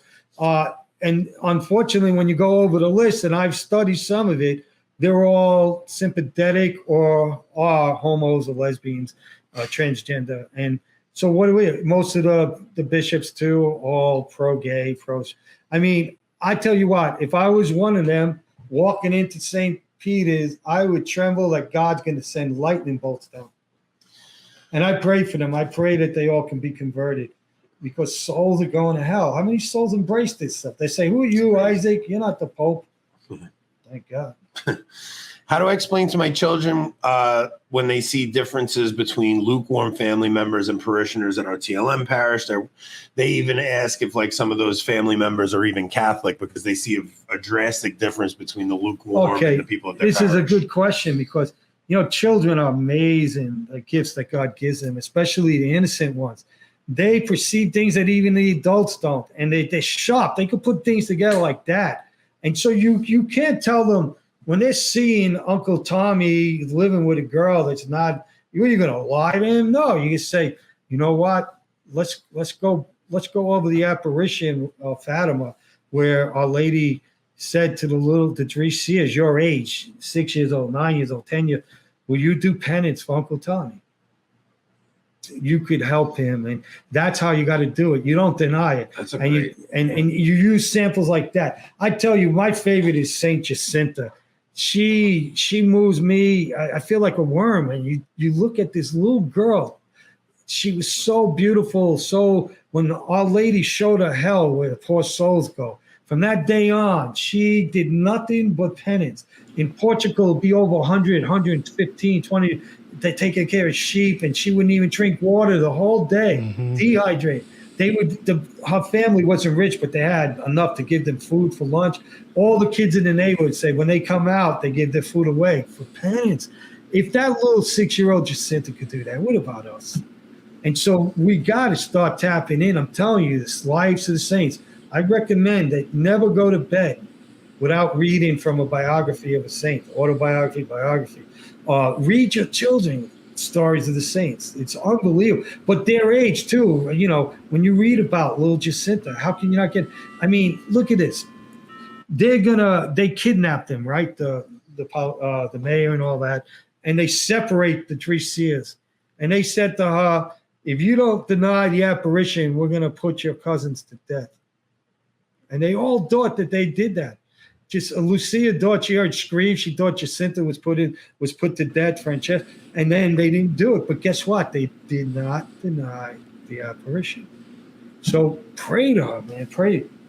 Yeah, they threatened them with But being this is the boiled thing. alive. Little kids, the younger, I always tell parents when the minute from the kid's born, consecrate the baby in the womb. And then when you pray your family rosary, the father should be leading it. You pray that all the children never lose their baptismal innocence. Never, never. And that the Blessed Virgin will reveal their vocation. That they'll, you know what that means? They'll never commit a mortal sin. And that's why little kids' prayers, when they reach, they're praying is so pure. So pure. God, that what did God say yes to the saints? Because their will was one with God. And these little ones, when their will is so one with God, and they grow, I know kids that have been praying that since they were babies that I helped bring up with the family. I see such a difference in these older kids. They're like 20s now. They're rock solid. I think they're going to be part of the troops that St. Louis Moffat said that God's going to raise up in the end, do greater works than they think. So my point is get them like that, and you got to start teaching them about sacrifice. All right? You have to. Yeah, I wish I would have done that from a younger age because I didn't have my conversion until the kids were a little bit older. How do you honor your mother and father if they're living in, ways contrary to the faith and being bad examples to the grandchildren? I actually had some experience with that. I was telling Father at dinner that I had a little tension with my own father because of some things going on. But Yeah, what advice would you give? When you love someone, you will the highest good for them. The highest good is that they obtain heaven. So we would never want to confirm them in their errors, their sins at all. And we would never lead them into sin. So we speak the truth to them. Yes, if your father's cohabitating with your mother, say, sorry, we can't come over to your house. And I would probably say you could come without your partner, but you have to say the truth. And you have to do prayer and penance for them. That's how you honor them. But truth, you don't yell at them. You don't tell them, you tell them the truth. You're not going to save your soul. I love you. I'll do anything for you. We're going to pray for you, and that's it. And if you do with charity in your heart, they won't be as offended. If they know you're sincere, that you're not just being self-righteous, because your prayers, you have to win them back. Any advice on how to bring prodigals back to the sacraments? I feel the more I pray for them and try to talk to them, the further they push back. Yeah, we'll see. The bottom line is we're Americans, and we like it. What was like the saying from Burger King? Have it your way. We want it our way. Right way, whatever it was. So we wish it was that easy. Oh, why don't you come back to church? All right, Father. Yeah. No, we got to do the hard part. We have to sometimes shut our mouth, and that's a hard part sometimes. And we have to wear our knees out. My mother wore her knees out for me and my siblings and my father. Never seen her without a rosary. Never. And she realized, she said it. It's the prayers that did it. Wasn't no words. So last time you were on, you had told us one of the biggest things you hear in the confessional are sins of the flesh in the traditional community. So yeah. Besides fasting, what are the best methods you recommend for combating that sin? Oh, I got a whole list of remedies. You got to understand, because one of the punishments of pride is sins of the flesh. And it's very prominent in the traditional movement because they're filled with pride. And so number one is for sins of the flesh. I got the first remedy is only if you're in the state of grace. The best way is you have to receive the Eucharist as often as possible, only in the state of grace. Number two is devotion to the Mother of God. Consecrate yourself to her. Wear the brown scalpel. Never take it off. Never. At night before you go to bed, kneel down, put your fingers under your knees so all your body weight is on your fingers. And if you use your head, you'll figure it out. And you pray 3 Hail Marys and honor the Blessed Virgin for purity. The next thing is St. Alphonse says, when you're tempted to impure thought or deed, if you call on Our Lady right away, it's an infallible sign you will not fall. Infallible. The next thing is really important. I say, pray to Blessed Mother to have a deep hatred for impurity. That you'd rather die in a state of grace than ever commit a sin against the flesh. Custody of the eyes, very important, very important. You must have custody of the eyes. The next thing is avoid all occasions of sin, any person, place, circumstance. And that's the big one. If you put yourself in an occasion of sin, you will fall. And it's a mortal sin to put yourself voluntarily into an occasion of sin. And so if you're falling, every time you're around this man or woman and you fall, you can't be around them. There's more. It's important, these lists. The next thing is steady confession. But try to find a good confessor, one that would be strict but compassionate and that knows his stuff. Only a fool guides himself, all right? The next one is you must meditate on one of the 4 last things every day, at least one. Death, judgment, heaven, or hell. Meditate on that. And do mental prayer, of course, the rosary prayer. The next thing is fasting. You must fast, And and you must dress modestly. Your deportment must be modest. Those are the big ones. If you do, I guarantee to people that anyone that does all the remedies, the only one they may not be able to do is the first one, if they're mortal sin, never had one come back that has fallen. They come back, say, Father, you told me I wouldn't fall. I fell. I said, you do the remedies? Yeah. I said, tell me, what are they? They're lucky they can name 2 out of like 8. So I said, no, do them all, you won't. They all come back. If they do them all, they don't fall. Yeah, you can't have 2 completely contrary things in your life at the same time, right? Like you'll fail at one or the other. Like you're going to either do those or you're going to do the other thing. You can't, but the 4 last things are so important when you meditate upon them. And I always tell people, let me be a guide to our hell for you. I said, when you go away, you want to know the temperature, you want to know what kind of people. I said, I'll tell you the temperature. I'll tell you what kind of people you're going to meet down there. And it will literally scare the hell out of you. And you'll think twice. If you're ready to commit a mortal sin, you think about what's waiting you if you're struck dead in your sin. And in the Bible, it says, as fish are taken with hooks, so sinners are taken in their sin. Rob, I just unstarred one of them that I wasn't supposed to. See if you can find that one. Do you have any thoughts on Saint Charbel? Do you have any kind of devotion to him? See if I can. The East. Yeah, he's great, right? Unbelievable.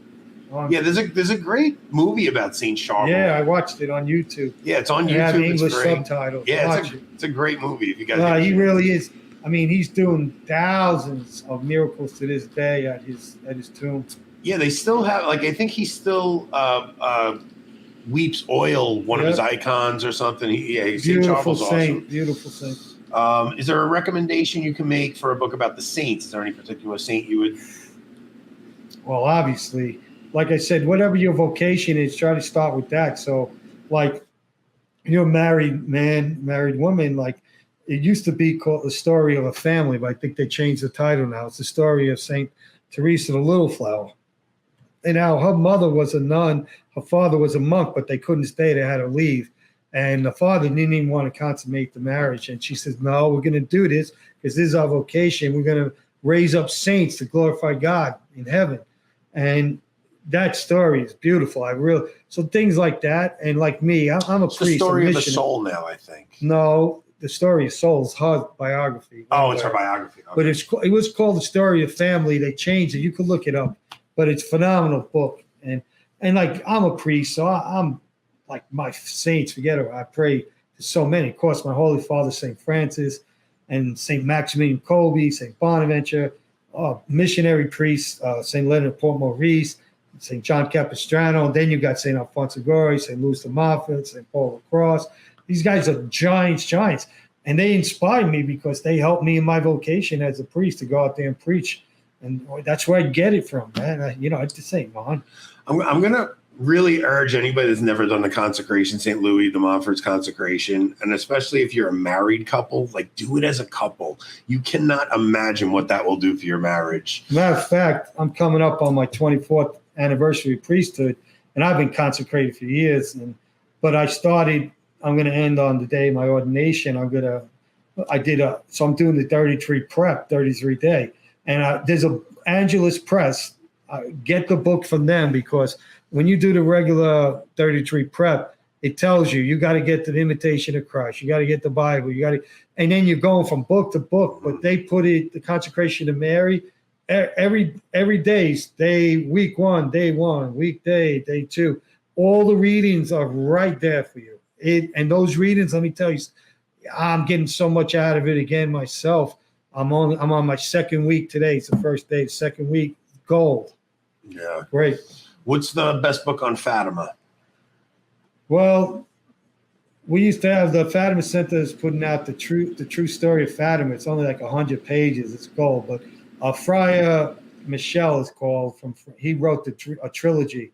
That's the best, but you can't get, I think, volume 1 now, and they can't get it reprinted. But that little one, it's online in PDF, The Truth of Fatima. I could give Anthony the link, and you could download it PDF or just read it. It's the most precise story of it. All right, guys, you guys got to chill out with sending too many more questions because we do have to have work in the morning. But all right, so this person had gotten confession from a priest and didn't get a penance. What should you do in a situation like that? Well, if you know at the time, you can say, Father, can you please grant me a penance? And if he says no, just say to him, well, okay, I'll do Holy Queens. And you do it yourself. I would go to another priest, though, anyway. Yeah. Because a guy like that, I wouldn't trust. What's a good book to guide us in sacrifice and fasting? Well, sacrifice. Yeah. Trying to think. Like one of the books I really love is The Way of Divine Love. It's the story of a nun, Sister Josefa Mendez. And she's not canonized, but what a saint. And the reason I'm pointing at that book, because she was a victim soul. And our Lord killed her like 5 years of religious life. She used to physically go to hell. And her superiors didn't believe her. And she told them, no, I go to hell. And so one day they came into her cell. That's where your room as a religious. And they sat down, and one superior's on one side, the other. And they tell them, we don't believe you. And all of a sudden, poof, she's gone. Disappeared. And they start praying a rosary. Like, they were scared. And then I forgot how long it was. All of a sudden, she pops up between them again. Her habit was flames shooting up. The stench of sulfur was so bad, they ran out because they were going to puke. And they believed her. So she went to hell to suffer, especially so that priests wouldn't go to hell. So the reason I say read that book, because it helped me get through my novitiate, because I had a lot of suffering in the novitiate. And it just helped me how to desire to understand why I have to suffer. Why is it good to do penance? Why is it good to fast? And she encourages you. And I think it's a great book to read. It will help you spiritually in many ways. Is the approved traditional order Marian's Friar Minor with Father Anthony a good place to become a third order Franciscan? I have no idea. Okay. What can adult children of divorced parents do to prevent generational sin, fallout, not sure of the correct word, in their own marriage and family? That's a good question. Number one is make sure it don't happen by you by living a holy life. That's the main thing. Have masses. I know some traditional priests don't believe in this too, but masses for generational healing, I think they're very powerful. I've done them for a lot of people, and I could tell you they really are effective, because sometimes the day I prepared, and when I do it, because I get attacked, I'm attacked pretty bad. But I've seen a lot of great miracles happen too, because there's nothing more powerful than a mass. But do you know any good resources for chastity in marriage? It's it's probably a book that's needed, but I don't. And the thing is too, I'll just say this: some people think I can't wait to get married, so they think anything goes, but it doesn't, No. And so as a confessor, I'm trained by St. Alphonse, and you don't pry as a confessor into those unless someone confesses something, then you have to probe. Mm-hmm. But when they question, I say, you question me, now I have to tell you, and I inform them. It's really, you got to understand, even in the seminary years, everything was in Latin, especially on the 6th and 9th commandment, because it's so delicate material. And my professor was a saint. His name was Father Alphonse. He gave us a big package. And we had to swear that we wouldn't open it until right before we were ready to hear confessions. And we had to read everything. And it was all on 6th and 9th. And, man, it spun my head. And the reason being, because it could lead you. So those things, I think, reading on it I don't think is the best thing. I'll be honest with you. Just know that, I'll just give you this. I'm not going to even tell you what it is. Like, I have people that come to confession, or women a lot, and they say, Father, I have a delicate question. Okay, what is it? Just try to be modest the way you say it. And right away, I usually know what it's going to be. And I said, well, let me ask you one question. So why do you come to confession? Well, to confess sins. All right. If you're doing something holy, it's not going to bother you. It won't prick your conscience. And the marital act is a holy thing. It's blessed by God, in a sense. You know what I mean? If it's done, that's why God's getting to procreate. But if you're doing something in the marital act, either husband or wife, both, and it's bothering you, it's because you're probably going against nature somehow, or doing something sinful. I think everybody can get the picture there. That's a good guide. But the main thing is your prayer life, because you can't keep pure without a prayer life. And you got to realize your strength, that, humility means to know who you are in God. God's everything, I'm nothing. There for the grace of God goes I. And you got to be careful, with that, because that's why many marriages are destroyed, because they start doing illicit things and it leads them down a bad track. And that's theology from hell, theology of the body. Yeah. Is there anything that we didn't ask you that you wanted to touch on, or do you think we covered almost? I mean, we covered a lot, right? I don't want you to do too much penance tonight. I didn't even touch what I really wanted to talk about, but that's the way it goes. How long are you going to be here for? I don't know. We don't know. We might get Father Isaac back on before he leaves.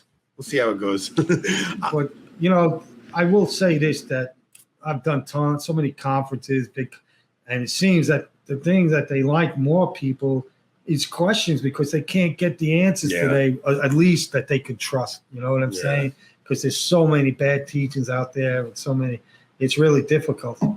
So maybe next time we get you on, we'll just do a straight question and answer for him, because Whatever people really want. do. I mean, people were.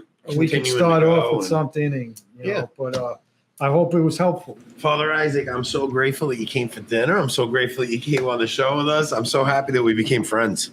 Being dinner was so good, maybe I will come back. I wanted to make a point to actually have you come in person, because I wanted to be your actual friend. Like, I didn't want it to just be like something we did online. Like, I want to be your friend. I appreciate that. And just to say too, today priests, we need people to back us up. We need good priests. That it gets lonely out there, and that's why you were saying no man is meant to be on an island alone. It's in priests especially too, but there's so much division amongst priests too. I'll be honest with you, and you get tired of it too, and then you say, I don't want to bother, and it's tough. So pray for us. Pray for priests. Well, you're gonna come with us in September, so we got something awesome. And when planned. I say support, I mean financial, fine, but it's even more important to support in your family rosary, the penances that you do, because you can't get to heaven without the priest, whether you like it or not.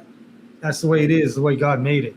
And that's why now in these times, I don't mean to keep going on and on, but I warned people before COVID. I'm telling you, we're living in a communist country. When you go to the hospital, you better get anointed before you go. They're not going to let the priest in. And they don't. They're crazy. And then all the nonsense that went on.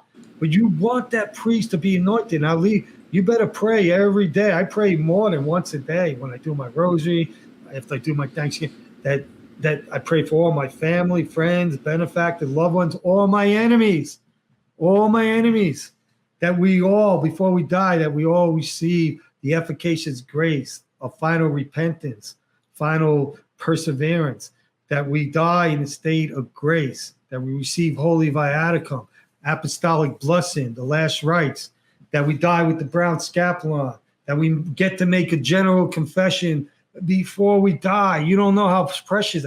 And then to top it all off, a perfect act of love. You go straight to heaven. Pray for these things. I'm telling God, if God says, I'll give you a heart's desire and it's good and holy for your salvation, for your children, He'll give it to you. I believe it. Yeah, guys. And also, go out of your way to to form these communities, to form friendships, to form men's groups. These are important, and to involve a priest in them, because it's very important. It really is. So, and we got to get out to those abortion clinics and pray. And look at this movie. You got to support a movie like that when it comes out that's telling the truth. And you see all these, they're attacking it left and right. They're trying to accuse them of being pedophiles, all kinds of crazy stuff. It's sick. Yeah, you can always tell how good something is by who hates it, Yeah. So, guys, thank you so much for joining us. Check out, I don't know, we'll grift next time. I'm glad everybody just got to come and hang out with Father Isaac tonight. So we'll see you guys. We'll see you guys on Rob. What do we got Tuesday? Tuesday we have Rick and Fawaz, and Rick then and Thursday Enoch, we have yep. Kennedy Hall. Yep.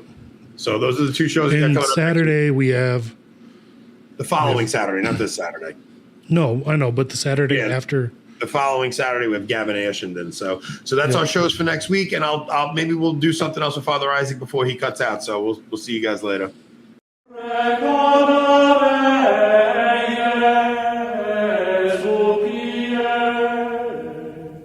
Quod sum